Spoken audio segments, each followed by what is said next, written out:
Alrighty, so let's do some practice. We just came up with the binomial distribution equation, so let's do one. So let x represent the number of green marbles in a set when pulling marbles from a bag containing 3 red, 2 green, and 5 blue. If you select the marbles one at a time and replace them back in the bag after noting the color selected, this terminology can be called with replacement. Then what is the probability of getting exactly 5 green marbles when selecting a total of 23 from the bag? Wow, okay. 5 green, total of 23 from the bag, 23 marbles. All right.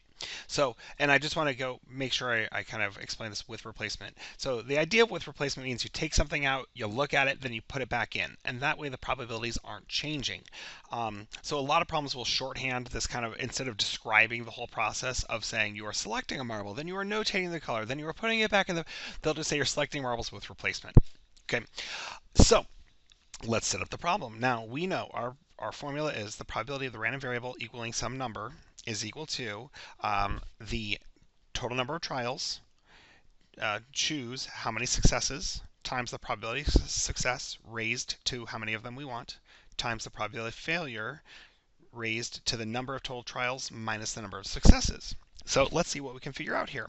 All right, what is our n for this problem? What is our total number of trials? Well, we're pulling out 23 marbles from the bag, right? So n is 23.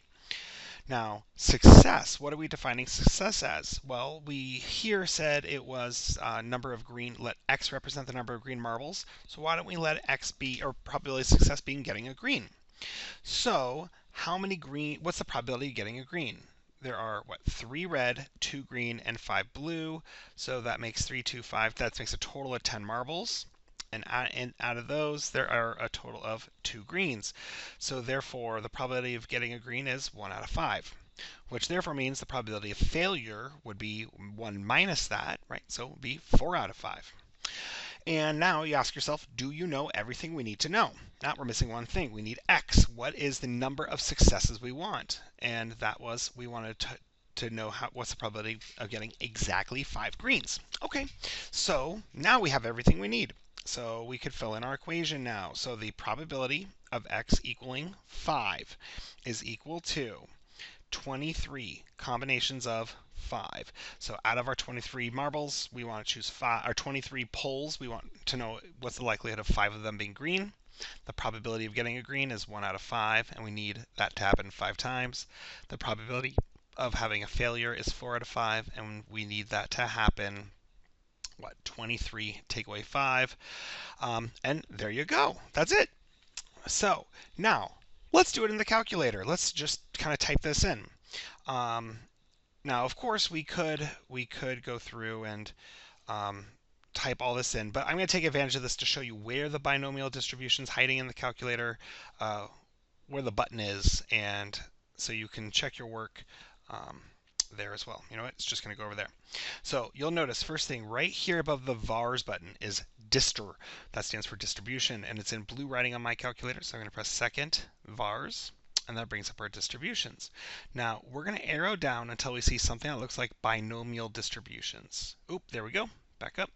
Now binomial, the binom PDF is what we want. CDF stands for cumulative. And we're not going to touch that because it works so infrequently for the problems we do, and it just gets you into trouble. So we're going to use this one here, binomial PDF. Now notice in the new operating system, it's going to ask you for the number of trials. Now if you're in the old operating system, just watch this for a second and it'll look, your screen will kind of mirror what's going to happen in a second. So it's going to ask for how many trials. Well, we said we needed 23 trials. P, the probability of success was 1 out of 5. The x value, the number of successes was 5. And now notice it's saying paste. So for those of you on the old operating system, you'll notice when you hit that binom PDF, it just gave you the parenthesis and asked you to fill stuff in. So this is what you fill in. You're going to start off with your n, then you're going to put a comma. The comma is right here above the 7. Right? So you're going to type in 23, comma, 1 divided by 5, comma, 5. So it is the n, then the probability of success, and how many successes you want. And then we hit enter. And that'll tell us the answer here. So the answer to this is 0.193973278. Now, let's see if we can get away with this. Let's see if it'll give us a fraction.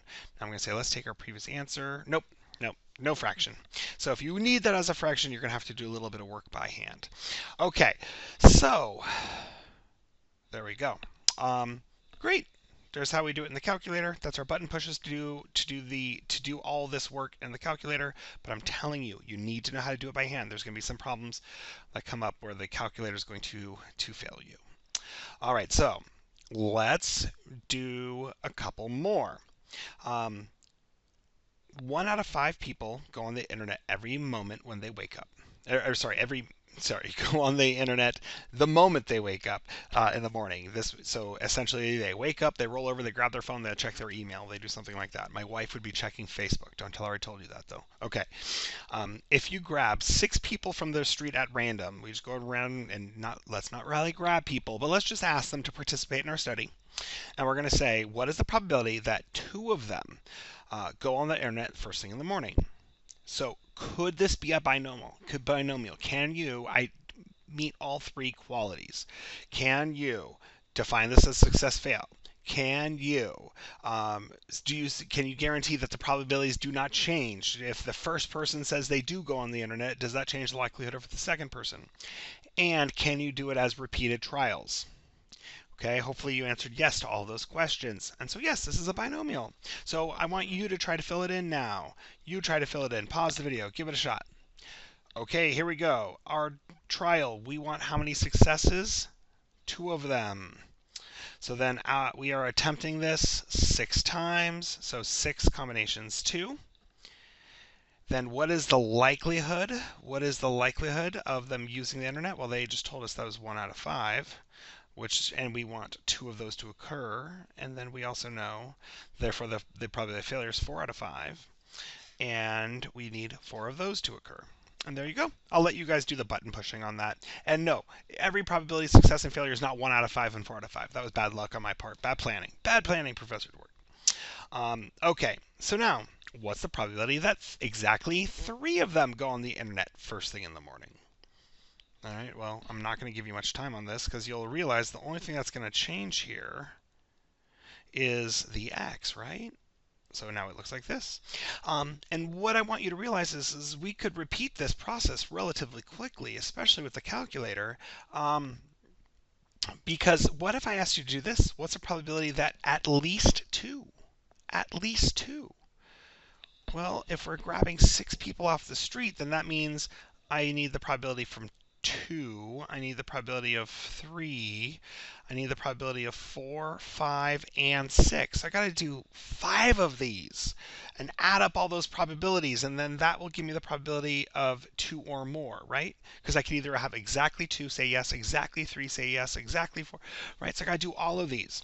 Or, do you remember our previous techniques? What's another option here? Well, we could just do 1 minus the probability of x equaling 0, and minus the probability of x equaling 1, right? Take away, or you could look at it this way. Sorry. 1 minus, if this will erase, there we go. 1 minus the sum of those, right? 1, take away the probability of me not getting at least 2 of them, where I either get 0 or 1 of them, right? Okay, so can you do a binomial distribution with a 0? Well, absolutely, absolutely. It's still going to be the same thing. C combination 0, 6 choose 0, so that would be 1. There's one way for me to choose nothing. I choose none of them, right? Or none of them say yes, right? There's only one way for that to happen. And then what's the probability of success? 1 out of 5, and I want 0 of those. What's the probability of failure? 4 out of 5, and I need 6 of those. And then, so we're going to do 6 combinations 1 combination, or 1 out of 5, I need 1 of those, 4 out of 5, and I need 5 of those. So I would then take that calculation, subtract it from 1, and that will give me the probability of x being greater than or equal to 2. Right? That's the probability of my random variable being larger than or equal to 2. So, yay! Okay. Fantastic. So good time to take a small little break. You know, Yeah, small little break. Then we'll come back and we'll do one more video with one more example. Enjoy your break.